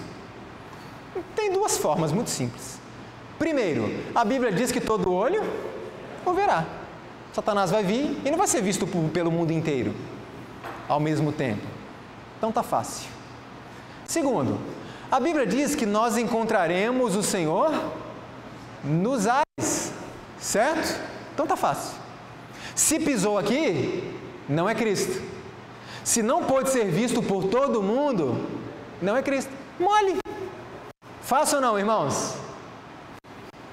não é tão simples assim. Sabe por quê? Porque a questão não é saber se é ele ou não é. A questão é ter forças para resistir. Sabe por quê? Satanás virá como um ser glorioso, com uma voz doce e suave como a de Cristo, irá ensinar coisas lindas, maravilhosas como Cristo, e com toda aquela glória, manifestações sobrenaturais de poder, curas milagrosas. E ele vai procurar os governantes da terra e vai dizer assim: sabe por que estão acontecendo calamidades? Porque tem pessoas pisando na minha lei. E eu disse que o dia de guarda agora é qual? É o domingo. Eu pergunto, você está preparado para enfrentar essa pressão? Quando eu estou no trabalho e os meus colegas têm algumas conversas ali religiosas e começam a nos pressionar, você consegue suportar essa pressão, resistir firme na defesa da sua fé? Sabe o que vai acontecer nesse dia? Não vai ser seus colegas de faculdade, não vão ser seus colegas de trabalho, será toda a humanidade contra nós. Estamos nos preparando para enfrentar essa pressão? Vem amanhã à noite que você vai ver a pressão que vai ser. Então a questão não é identificar ou não. Muitas pessoas que seguirão Satanás saberão que não é Cristo. Mas vai ser tão bonito, tão glorioso, que eles não vão ter forças. Quer ver? Olha que simples. Sejamos muito sinceros, quando eu estou diante da minha televisão, eu sei identificar que aquilo é do diabo ou não? Se aquele programa é diabólico ou não, se aquele filme é do diabo, eu sei identificar, irmãos? É lógico que eu sei.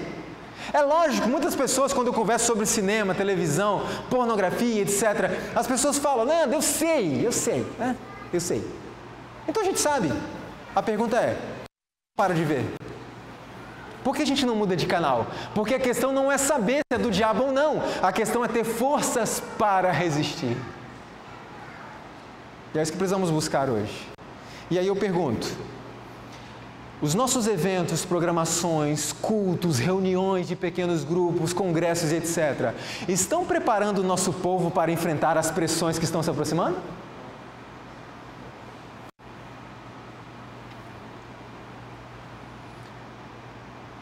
Ló foi instruído por Deus: saia da cidade e não olhe para trás. A sua esposa sabia que não deveria olhar para trás? Sabia que ia morrer se olhasse? E por que olhou? Porque não basta saber, você precisa ter força para resistir. E a força para resistir só se obtém por meio do estudo da palavra, da oração diária, que é o reavivamento, e das reformas. Repito, não para sermos salvos pelas reformas, mas para que nossa mente esteja apta a compreender. O autoclamor. O que é o autoclamor? Algumas pessoas creem que o autoclamor é um quarto anjo. Mas o autoclamor não é um quarto anjo. É um novo poder que dará força às 3 mensagens angélicas. Aliás, de uma forma mais intensa, a terceira mensagem angélica. Veja, é a terceira mensagem angélica que deve ser proclamada com alto clamor e regada com o derramamento do Espírito Santo em grande medida. Este anjo não representa uma nova mensagem, mas um novo poder que acompanhará a pregação da tríplice mensagem angélica. E aí eu pergunto, quais são as 3 mensagens angélicas? Lembra quando Cristo falou lá atrás assim: e este evangelho do reino será pregado em todo mundo? E então virá o fim? Ele disse este. O que quer dizer este? Este não é algum, não é um. Este, qual? É um definido. Qual é o evangelho do reino? As 3 mensagens angélicas. É este o evangelho do reino. Quais são? Temos que pregar. Quais são? A primeira mensagem angélica fala a respeito de juízo. A segunda mensagem fala a respeito do quê? Da queda de Babilônia. E muitas vezes temos que tomar cuidado, Porque como indivíduos, às vezes nos envolvemos tanto com as coisas de Babilônia, que nós não percebemos que é Babilônia. Terceira mensagem angélica. Qual que é? Fala a respeito de adoração. O cerne do grande conflito. Vamos recapitulá-la. Seguiu-os o terceiro anjo dizendo, com grande voz: se alguém adorar a besta e a sua imagem, receber o sinal na sua testa ou na sua mão, também este beberá do vinho da ira de Deus. É uma mensagem de adoração. A adoração nos lembra o sinal de Deus, que será colocado sobre os que o adorarem. E o sinal de Deus nos lembra o quê? O sábado. Então, qual é a terceira mensagem angélica que deve ser proclamada com alto clamor? O sábado. E muitas vezes, irmãos, eu fico tão triste, porque muitas vezes a gente tem medo de pregar muito abertamente sobre a verdade do sábado. Só que a verdade do sábado é o selo de Deus que irá diferenciar o grupo dos salvos dos perdidos. Eu posso pregar o que for. Se eu não pregar isso, as pessoas serão enganadas. Evidentemente, considerando o fato que cada um será julgado pela luz que pôde obter. Porque tem pessoas que não têm luz porque não querem. Quantos sábados Guilherme Miller guardou? Você crê que ele estará no céu? Eu creio. Martinho Lutero guardou o sábado? Você crê que ele estará no céu? Eu creio, eu acredito nisso. Então cada um será julgado por Deus pela luz que pôde ter. Não entendemos por que essa luz não alcançou o discernimento de homens tão cultos. Deus sabe. E é por isso que eu fico muito feliz de saber que Ele que vai julgar e não nós. Que Ele é justo. Agora vejam. A adoração nos lembra o sinal de Deus, que nos lembra o sábado. Devem apresentar mensagens tão fora do comum que o povo seja despertado e advertido. A irmã está falando aqui sobre um momento em que devemos, por exemplo, lembra das nossas séries de conferências? Lembra, pastor, quando a gente instalava tendas em cidades sem a presença adventista e passávamos 40 dias ali todas as noites pregando o Evangelho? A irmã White fala, precisamos fazer isso. Procurar reunir pessoas e quando estiverem todas reunidas, devemos apresentar mensagens tão fora do comum que o povo seja despertado e advertido. E muitas vezes nós desperdiçamos tempo pregando as mesmas mensagens que as pessoas escutam em qualquer outra igreja. E não pregamos aquilo que é o nosso diferencial. Como eu disse ontem, tudo a seu tempo, mas não podemos deixar de falar. E ouvi outra voz do céu que dizia: sai dela, povo meu, para que não sejas participante dos seus pecados e para que não incorras em suas pragas. Algumas pessoas utilizam esse texto e aplicam, sabe a quem? A igreja adventista. Essa é uma ordem de Deus falando para as pessoas saírem da igreja adventista porque está corrompida. Porque a igreja adventista se tornou Babilônia.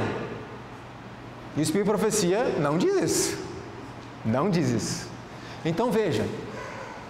Lembra que eu falei da apostasia que vai haver por causa da sacudidura? Sabe quem vai tomar o lugar dessas pessoas que saíram? Os sinceros que estão espalhados por todas as denominações religiosas. Deus tem filhos em todas as igrejas. Fiéis, sinceros à luz que tem. E quando vier este clamor final, vai ser a última chamada de Deus. Filhos, saiam de Babilônia e venham para o meu aprisco. Elas sairão de lá, virão em massa para tomar o lugar daqueles que deixaram as nossas fileiras. E vão se unir a nós para concluirmos juntos a nossa obra, a nossa missão. E Jesus volta. Milhares de milhares que nunca ouviram palavras como essas escutá-las-ão. No capítulo 18 do Apocalipse, que fala do alto clamor, o povo de Deus é convidado a sair de Babilônia. E em que corporações religiosas se encontrará hoje a maior parte dos seguidores de Cristo? Sem dúvida, nas várias igrejas que professam a fé protestante. Apesar das trevas espirituais e afastamento de Deus prevalecentes nas igrejas que constituem Babilônia, a grande massa dos verdadeiros seguidores de Cristo encontram-se ainda em sua comunhão. Você prestou atenção no que você leu agora? Você prestou atenção na seriedade desse texto? Aqui está dizendo, irmãos, que a grande maioria dos fiéis seguidores de Cristo não estão aqui ainda. A grande maioria está lá fora. E como vimos ontem, por que Deus não permite que esse povo venha de uma vez? A irmã White diz, por causa das pessoas na igreja que nunca se converteram, ou aqueles que se converteram e voltaram atrás, e que seriam uma má influência para essas pessoas. Então Deus não deixa. Segura aí, por enquanto.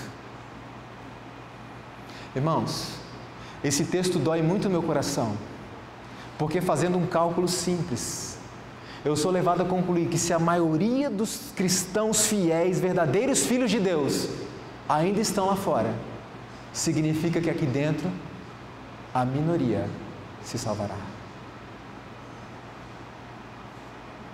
E eu pergunto, por quê? O povo de Israel foi a mesma coisa. Ainda que o número dos filhos de Israel seja como a areia do mar, diz a Bíblia, só um remanescente que será salvo.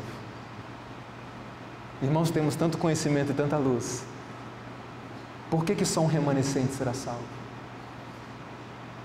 E aí vem a questão, fazer parte desse pequeno grupo, esse pequeno povo muito feliz, não é uma imposição arbitrária do Senhor.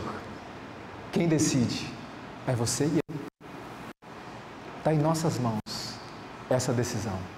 Conserva o que tens, para que ninguém tome a tua coroa. Você quer que alguém tome a tua coroa? Eu não quero. Então conserva a tua coroa. E aí virá uma perseguição. E o povo já fica arrepiado quando fala de perseguição. Vamos ser perseguidos, vamos sofrer muito. É verdade, é verdade. Mas eu vou repetir, não tenha medo disso. Prepare-se diariamente hoje, não tenha medo disso. Tenha medo do hoje. E por que nós vamos ser perseguidos? Veja, e também todos os que piamente querem viver com Cristo Jesus padecerão perseguições. Ninguém pode ser fiel aos princípios sem despertar o quê? E a oposição começa às vezes no lar, sim ou não? Quando você quer seguir a Cristo piamente, é a palavra, você vai despertar oposição. Às vezes no lar, às vezes no trabalho, às vezes na família em geral e às vezes na própria igreja. Irmãos, isso é certeza. E a irmã White diz o seguinte, sabe por que a perseguição parece adormecida? Em minhas palavras, porque nós não representamos ameaça para ninguém. E ela diz assim, haja um reavivamento entre nós, e os fogos da perseguição se reacenderão. Por que ninguém está perseguindo ninguém? Porque não estamos vivendo piamente em Cristo Jesus. Porque não estamos tomando uma posição ousada em prol da verdade, como dissemos ali, como lemos ali. Quando isso acontecer, e já está prestes a acontecer, o reavivamento verdadeiro, a perseguição vai retomar. E falando de reavivamento verdadeiro, Satanás sabe que está vindo o reavivamento. Sabe por quê? Sabe como é que a gente conclui que ele sabe disso? Porque um dos enganos que ele traria para atrapalhar o reavivamento verdadeiro era trazer um reavivamento falso. E eu pergunto, olha para o meio religioso cristão em geral, já existe um reavivamento falso? Há quanto tempo? Décadas. Isso significa que o verdadeiro está chegando. E para participarmos dele, estudo da Bíblia, oração, reavivamento e as reformas. Por que os fiéis serão tão odiados assim? Mas que coisa estranha. E eu conversando com um colega meu do trabalho, eu falava, rapaz, vai ter um decreto aí, vão querer matar as pessoas que não aderirem a esse decreto. E ele ria de mim, achava engraçado. Eu falei, não, segura aí, você vai lembrar disso. Se você quiser saber um pouco mais, a gente vai conversar. Mas um dia você vai lembrar que eu te falei. E eu espero que ainda com oportunidade. Agora veja, por que a gente vai ser tão odiado? Nós temos direitos humanos. Irmãos, será uma questão de religião? A discussão é religiosa? Não, nunca foi. Assim, né? Em essência ali, não é religiosa. Tende para o espiritual, para a religião, mas a ideia, a conversa não é religiosa. Quer ver só? Os que honram o sábado bíblico serão denunciados como inimigos da lei. Declarar-se-á que seu zelo é teimosia, obstinação e desdém à autoridade. Serão acusados de deslealdade para com a igreja. Isso está escrito ali? Não, para com o governo. Eu pergunto, o que é um inimigo da lei? Criminoso. Simples. Então será estabelecido um dia, porque o mundo está cheio de catástrofes, terremotos, tsunamis, tornados, violência, imoralidade, corrupção, porque as pessoas esqueceram de Deus. E nós precisamos lembrar de Deus. Então vamos escolher um dia para que a humanidade possa parar, as famílias se reunirem, irem à igreja, e vocês vão ver amanhã em que andamento está o decreto dominical. Venha amanhã. Em que pé está? Está perto ou está longe? Venha amanhã que vocês vão ver. Eu vou trazer, irmãos, notícias inclusive deste ano. Então veja.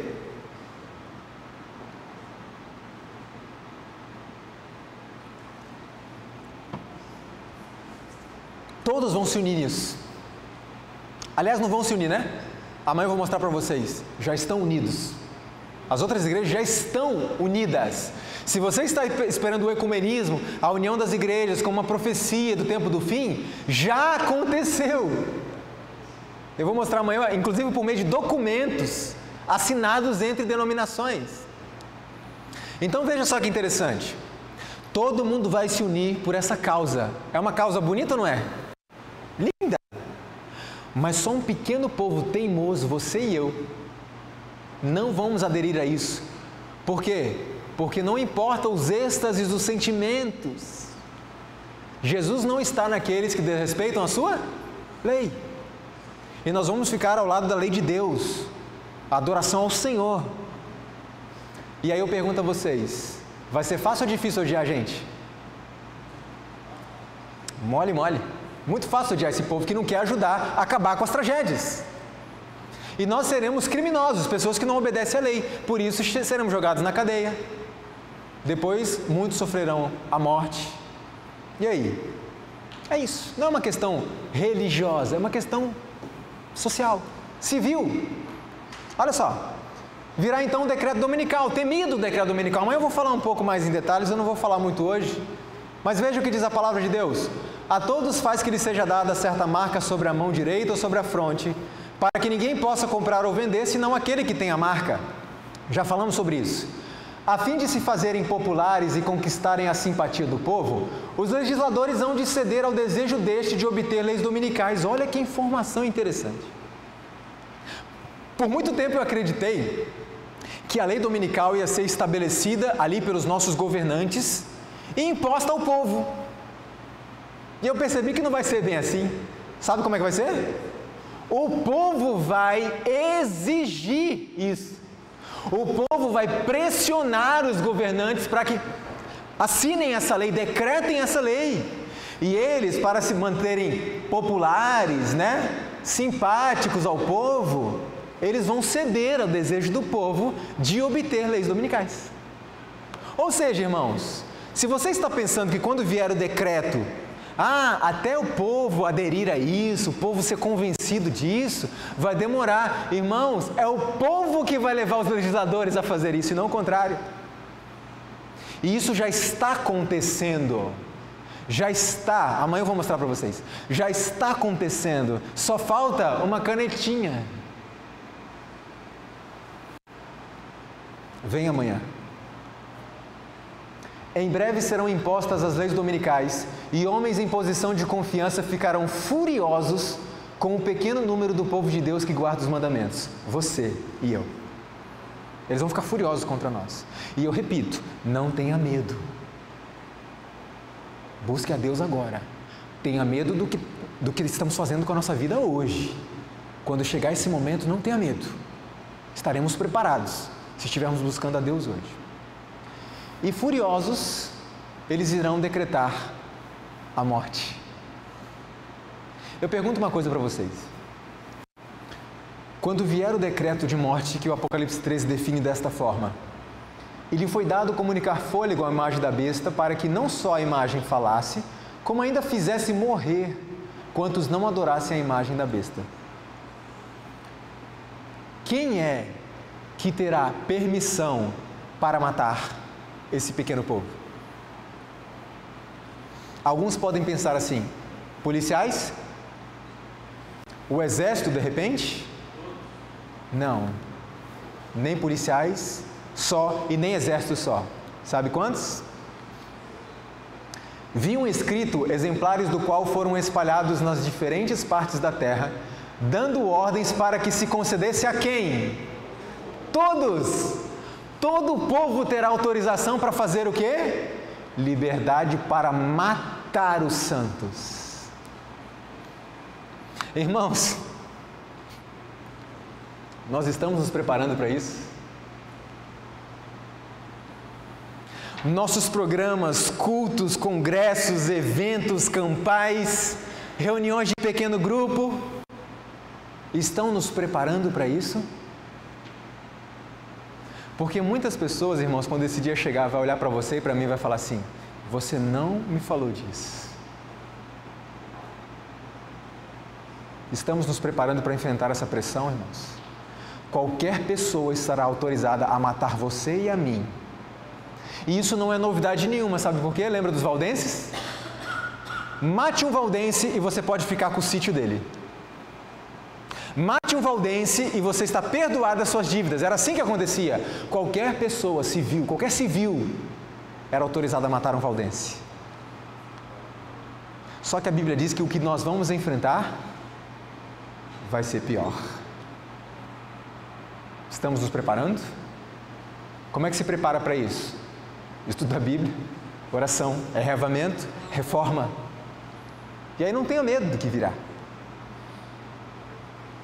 Um dia eu estava conversando com a minha sogra, que está aqui presente, e estávamos tratando desse assunto, e ela me disse uma coisa que é muito importante para as mães aqui presentes. Ela disse assim: filho, eu suporto qualquer coisa. Qualquer coisa. E ela suporta mesmo. Qualquer coisa eu enfrento. Agora, se pegar um filho meu, eu não sei o que eu faço. Eu não sei se eu vou suportar ficar ao lado da verdade se pegar um filho meu. E eu quero dizer para os pais aqui presentes o mesmo que eu disse a ela. Um texto que nos dá uma alegria, uma esperança tremenda, que a irmã White escreveu, inspirada pelo Senhor, que diz assim: a coragem dos mártires nos será concedida quando for necessário. A minha sogra diz: eu não vou conseguir. Vai. Hoje você crê que não consegue. Por quê? Porque hoje não é necessário. Mas quando for necessário, se estivermos buscando a Deus hoje, estudo da Bíblia, oração, reformas, etc., no momento da necessidade, Deus dará a coragem que precisarmos e pode matar o meu filho na minha frente. Eu não nego a minha fé. É isso que vai acontecer. É uma promessa, irmãos. Por isso eu falo, não tenha medo. Se prepare todo dia, não tenha medo disso. Já está garantida a vitória. Quando o decreto promulgado pelos vários governantes da cristandade contra os observadores dos mandamentos lhes retirar a proteção do governo, abandonando-os aos que lhes desejam a destruição, o povo de Deus fugirá das cidades e vilas e reunir-se-á em grupos, habitando nos lugares mais desertos e solitários. Então eu pergunto a você: você está muito acostumado com conforto? Tenha cuidado com isso. Lembra? Sacrificar-se por Cristo? Por quê, irmãos? Porque quando esse dia chegar, uma pessoa que não tinha... Estou falando de pessoas que por alguma razão justa não podem vir. Mas aqueles que podem estar na igreja, eu repito, numa quarta-feira à noite, e escolhem não vir, quando vier a perseguição, vão abandonar tudo, o conforto, a casa, o carro, e vão fugir para as montanhas, sei lá para onde, não sei nem que hora eu vou comer, que hora eu vou beber? Vai fazer isso, irmãos? Não vai. Um dia eu estava na minha casa me arrumando para ir para a igreja, nós somos membros da Central de Vila Velha, e aí enquanto a gente se arrumava, uma quarta-noite começou a chover. E naquele reflexo da natureza humana, eu falei assim com minha esposa: poxa vida, está chovendo. E comecei a tirar a roupa. Depois eu parei. Eu tenho um carro na garagem. Por que eu não vou na igreja? Porque está chovendo? Irmãos, a gente precisa acordar. Sabe por quê? Nós estamos dia a dia sendo treinados para enfrentar a crise final e encontrar o Senhor quando Ele vier, ou para nos ajoelharmos diante da estátua quando for erigida. Nós estamos sendo treinados hoje. E uma pessoa que não tem disposição para vir à igreja num domingo à noite, numa quarta-feira à noite, num JA, na escola sabatina no sábado pela manhã, vai ter disposição para levantar e dar a sua vida por Cristo e ir embora para o mato? Por que não? Porque foi treinado. Foi treinado para não fazer isso. Então faço mais uma vez o apelo, irmãos, valorizem a igreja. Venham para a igreja. Assistam os cultos, participem dos cultos. E se o pastor Joel, o Honoraldo, os demais anciãos e líderes precisarem da ajuda de alguém, por favor, ajudem. Eu ouço muitas pessoas falando, aquele de novo. A irmã ali dirigindo o louvor de novo. Mas é aquela irmã cantando mensagem musical de novo. Irmãos, muitas vezes é só aquela pessoa que se dispõe. Então se disponha para a igreja, para os líderes. Pastor Joel, o senhor precisa do quê? Estou aqui. Olha, eu só preciso que você venha ao culto na quarta-feira. Pronto, venha ao culto na quarta-feira. Irmãos, vamos parar de brincar. E olha que eu nem falei sobre as notícias para vocês verem quão perto está de acontecer todas essas coisas que eu estou falando. Vamos parar de brincar. E quando eu falei anteriormente sobre indiferença, em muitas igrejas por onde nós passamos levando essa mensagem, mesmo diante de uma mensagem tão urgente, tem pessoas que não estão nem aí. Que conversam, que brincam, que riem, que trocam mensagens de celulares, que saem por aí procurando Pokémon. Irmãos, o que está acontecendo com o nosso povo? O tempo está acabando. Veio a multidão dos ímpios cheios de ira. Olha só a promessa. E atrás uma multidão de anjos maus compelindo-os a matar os santos. Isso quando for decretada a morte. Antes que pudessem, porém, aproximar-se do povo de Deus, os ímpios deveriam passar primeiro por uma multidão de anjos poderosos, e isso seria impossível. Lembra que eu falei várias vezes? Não tenha medo do que virá. Tenha medo do que você e eu estamos fazendo com a nossa vida hoje. Porque Deus já proveu tudo. O decreto de morte virá. Os anjos de Deus protegerão os filhos de Deus. Ninguém será morto depois do fechamento da porta da graça. Antes disso, a irmã White deixa clara: muitos serão mártires ao permanecerem em defesa da verdade. Por que o martírio? Por que Deus permite que um santo, filho dele, seja morto? Para testemunho.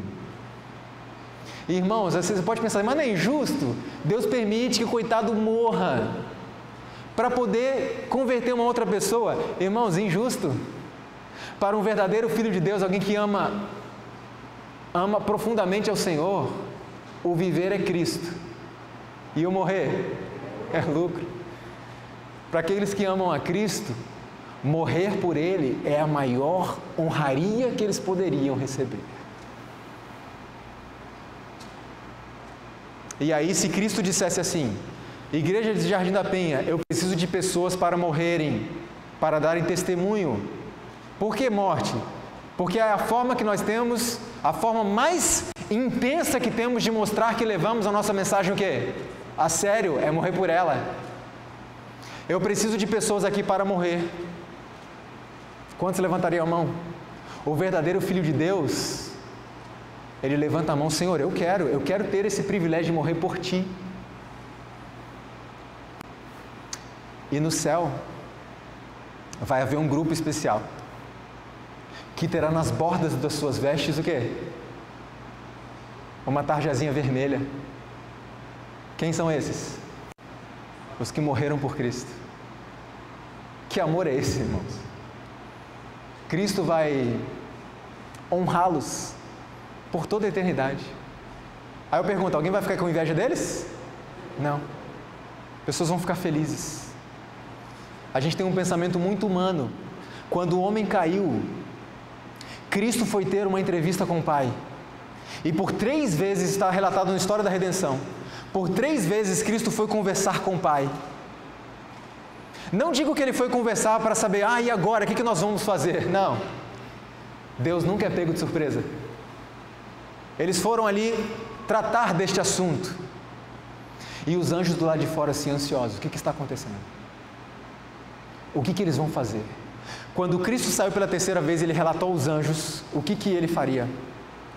Eu vou descer à terra, vou viver uma vida assim, assim, assim, e vou morrer pelo ser humano, para que eles possam voltar.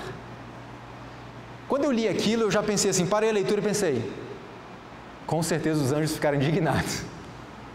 Imagine, olha o que o homem fez e o Senhor, nosso Deus, nosso general, nosso Criador vai descer lá e vai morrer por eles? Irmão, você acha que foi isso que aconteceu? A morte diz que os anjos festejaram, se alegraram muito, porque foi, mesmo que o seu general tivesse que morrer, foi providenciado um meio para que você e eu fôssemos salvos. Sabe por que eles ficaram felizes? Porque os anjos nos amam muito. Mas é o teu líder que vai morrer, não importa, nós amamos vocês e queremos vocês de volta. E eu sei que o nosso líder vai morrer, mas ele vai ressuscitar. E você sabia que eles estão aqui agora ouvindo tudo que estamos falando? Estão sempre conosco. Irmãos, esse dia já está chegando. O dia em que a gente não precisa falar dos anjos e ficar imaginando, eles estão aqui realmente, mas a gente não consegue ver. O dia que nós poderemos conversar com eles, face a face. Só que antes disso também virá um tempo de angústia prévio. E ao início do tempo de angústia, fomos cheios do Espírito Santo ao sairmos para proclamar o quê? O sábado, mais amplamente, eu vi espada, fome, pestilência e grande confusão. Tribulações virão sobre a terra e as nações ficarão iradas, embora contidas para não impedir a obra do terceiro anjo. Ou seja, tempo de angústia prévio, já estamos nele. Depois do tempo de angústia prévio, virá a angústia de Jacó. Depois que a porta da graça fechou. O que é a angústia de Jacó? Por que se tornaram pálidos todos os rostos? Porque aquele dia é tão grande que não houve outro semelhante, é angústia para Jacó. Mas o texto não acaba. O texto diz assim, ele, porém, será salvo dela. Então não tenha medo. Deus já providenciou tudo. Haverá um tempo de angústia qual nunca houve desde que houve nação. Até aquele tempo, ninguém nunca enfrentou o que vamos enfrentar. Porém, teu povo, mas naquele tempo livrar-se-á o teu povo, todo aquele que for achado, escrito no livro. Então, repito, não tenha medo. Apenas prepare-se. O que foi a angústia de Jacó? Olha o paralelo simples, irmãos. Jacó estava angustiado por quê? Ele queria paz de espírito. Jacó tinha cometido pecados terríveis e ele queria a certeza do perdão do Senhor. E o seu irmão estava vindo com o intuito de matá-lo. Olha o paralelo. Os santos passarão pela angústia de Jacó, por quê? Porque ímpios estarão vindo para matá-los. E naquele momento, a angústia é porque eles desejam paz de espírito. Ou seja, Senhor, meus pecados foram apagados? Eu estou em paz com Deus? E eles começam a buscar alguma coisa que não tenha sido confessada. Então deixa eu dizer uma coisa para vocês. Eu falei que Deus tem um ideal elevado, não foi isso que nós vimos? Um ideal elevado para nós. O dia que alguém disser, eu já alcancei, é porque não alcançou. Sabe por quê? Porque os santos de Deus, selados com a salvação garantida, um povo que atingiu uma intimidade tão grande com Cristo, qual vai ser a preocupação deles? Eu consegui? Eu atingi o ideal de Deus para a minha vida? Meus pecados foram apagados? Vocês entendem, irmãos? Porque quanto mais perto de Cristo, mais indignos nos sentimos. Veja que interessante esse texto aqui. Qual o motivo? Angústia física. O povo de Deus não estará livre de sofrimento, mas conquanto perseguidos e angustiados, conquanto suportem privações e sofram pela falta de alimento, não serão abandonados a perecer. O Deus que cuidou de Elias não desamparará nenhum de seus abnegados filhos. Aquele que conta os cabelos de sua cabeça, deles cuidará, e no tempo de fome serão alimentados. Então não tenha medo. A outra causa da angústia, mental. No tempo de angústia, se o povo de Deus tivesse pecados não confessados, que surgissem diante deles, seriam vencidos. Mas ao mesmo tempo que têm uma profunda intuição de sua indignidade, não possuem falta oculta para revelar. Seus pecados foram examinados e o que, irmãos? Extinguidos no juízo. Não os podem trazer à lembrança. Mesmo que estejamos ali angustiados, Senhor, eu estou em paz contigo, meus pecados foram apagados, e eu começo a revirar a memória procurando algum pecado que não foi confessado ao Senhor, e Deus não permitirá que nós nos lembremos de pecado nenhum, porque Ele prometeu: eu perdoo os seus pecados e não me lembro mais. Os pecados foram, a vida desses homens, dessas mulheres, foi examinada no juízo. Os pecados foram apagados e eles não podem se lembrar mais. E ninguém tem o direito de lembrar a mim e a você os meus pecados, os seus pecados do passado. Porque Deus que é Deus, perdoa?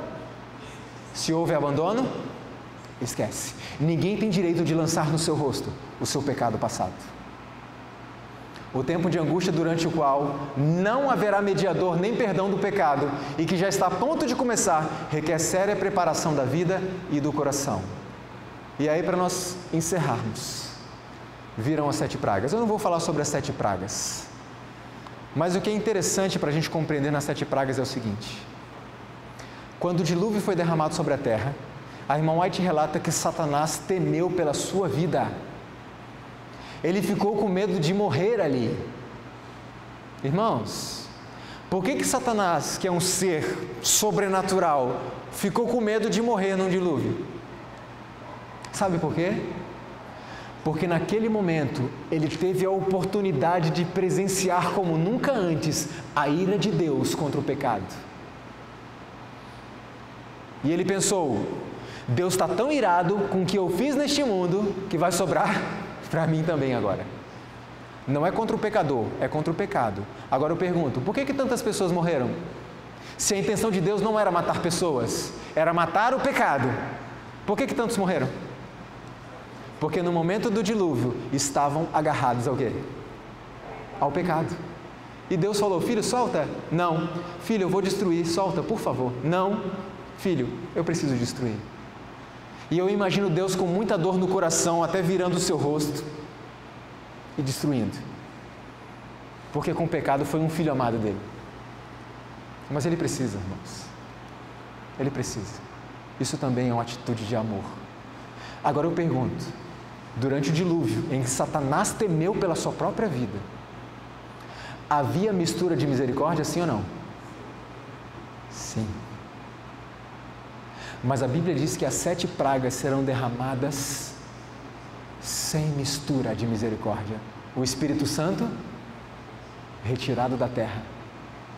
Eu pergunto, os justos vão sofrer muito. E os ímpios? Muito mais. E o nosso sofrimento será passageiro. O dele só terminará quando forem eternamente exterminados. Muitos dos ímpios ficaram grandemente enraivecidos por sofrer os efeitos das pragas. Foi uma cena de terrível aflição. Altos clamores de pranto eram ouvidos de todos os lados. O povo voltava-se contra os seus pastores, ministros, mestres, como vimos ontem, com ódio atroz, e os acusava dizendo: vocês não nos advertiram. E aqueles que nos avisaram a tal respeito, vocês disseram que eram fanáticos. Mas vi que os pastores, ministros, mestres não escaparam da ira de Deus. Seu sofrimento foi 10 vezes maior do que o do seu povo. Ah, irmãos, que coisa terrível. Não deixe que quando esse dia chegar, alguém vire para você e diga: você não me advertiu. Você me deixou viver como eu queria, dentro e fora da igreja, e não me disse nada. E agora estamos perdidos. As espadas que deveriam matar o povo de Deus são agora empregadas para exterminar os seus inimigos. Por toda parte há contenda e morticínio, chacina. Nas visões da noite passou diante de mim uma cena muito impressiva. Vi uma imensa bola de fogo cair no meio de algumas lindas habitações, destruídas imediatamente. Ouvi alguns dizerem: sabíamos que os juízos de Deus sobreviriam à terra, mas não sabíamos que viria tão cedo. Outros, com acento de voz agonizante, diziam: os senhores sabiam, por que então não nos disseram? Por toda parte ouvi pronunciarem-se semelhantes palavras de reprovação. Você sabia, por que não me disse? Você sabia, por que não me disse? E durante as pragas, irmãos, os que tiveram oportunidades para ouvir e aceitar a verdade e se uniram à igreja adventista do sétimo dia, considerando-se o povo de Deus que guarda os mandamentos, mas não possui mais consagração a Deus do que as igrejas nominais, serão atingidos pelas pragas de Deus tão verdadeiramente como as igrejas que se opõem à sua lei. Nesse momento, muitos adventistas do sétimo dia receberão as pragas. O que faltou para eles? Consagração. Bíblia, oração, reformas, obediência à verdade revelada. Enquanto as pragas caírem sobre a terra, os ímpios estarão sofrendo tremendamente. E os justos? Protegidos sob a mão do Senhor. Nenhum mal te sucederá, nem praga alguma chegará à tua tenda. Não tenha medo, estaremos protegidos. E a batalha termina. Jesus vem e leva os seus filhos para o lar. Irmãos, pensem numa coisa. Eu vou dar um exemplo simples e banal. Quando você tem uma enxaqueca muito forte, qual é a sensação quando a enxaqueca passa? Que sensação boa, sim ou não? Que alívio. Agora imagina quando nós estivermos na meia-noite da história da humanidade, ou seja, o momento mais escuro, da provação mais severa que você já passou na sua vida. E de repente nós olhamos para o alto e vimos o quê? E vemos o quê? Uma nuvenzinha branca, do tamanho da metade da mão de um homem. Vai ser melhor ou não do que a sensação que se tem quando passa uma enxaqueca? E você sabe muito bem, porque você estudou isso, que aquela nuvenzinha não é uma nuvenzinha. São milhares de anjos escoltando o Salvador. Irmãos, que sensação que isso vai dar. Sabe aquele... Acabou. E eu vou poder olhar para você e dizer: irmão, deu certo. Pelo sangue de Jesus Cristo, conseguimos. Irmão Sansão, foi duro, foi difícil, mas conseguimos. A vitória agora está completa. Pelo sangue de Jesus Cristo, conseguimos. Pastor Joel, sinto muito, mas você não vai ser o nosso pastor mais. Nós teremos um pastor agora, Jesus Cristo. Pastor, eu sei que foi difícil a batalha. Eu sei que foi difícil conduzir congregações. Eu sei que foi difícil conduzir uma associação. Mas, pastor, deu certo. Deu certo. Acabou. O grande conflito terminou. Pecado e pecadores já não existem. E aí Cristo vem com os seus anjos. E vamos ascender com Ele aos céus. Irmãos, Cristo virá com todos os seus anjos. E preste atenção nisso, porque os anjos agora estão ouvindo atentamente o que eu vou falar e estão ansiosos aguardando a resposta de vocês, a resposta interior, na mente aqui. Todos os anjos virão com Cristo, todos os anjos estarão aqui, mas muitos anjos voltarão para o céu sozinhos. Anjos que foram comissionados pelo Senhor para passar anos neste mundo e poderiam estar lá no céu. Mas eles estão aqui agora, do meu lado, do seu lado, batalhando intensamente pela nossa salvação. E no fim de tudo, o meu anjo que está aqui vai voltar para o céu, sozinho. Você quer isso? É justo isso com eles? Eu não quero isso, irmãos. Eu não digo, eu estarei no céu. Essa é uma certeza que ninguém tem, a nossa certeza está em Cristo. Nós temos que permanecer nele.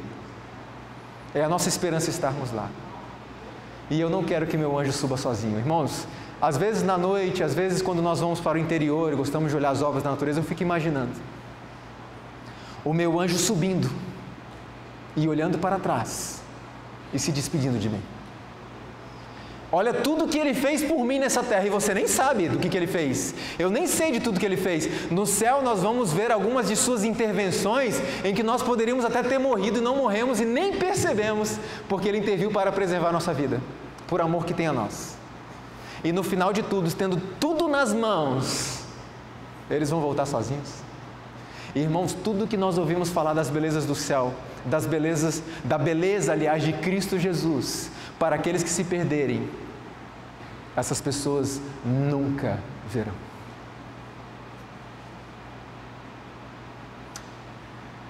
A Bíblia diz que Deus enxugará dos olhos, mas eu pergunto, quando?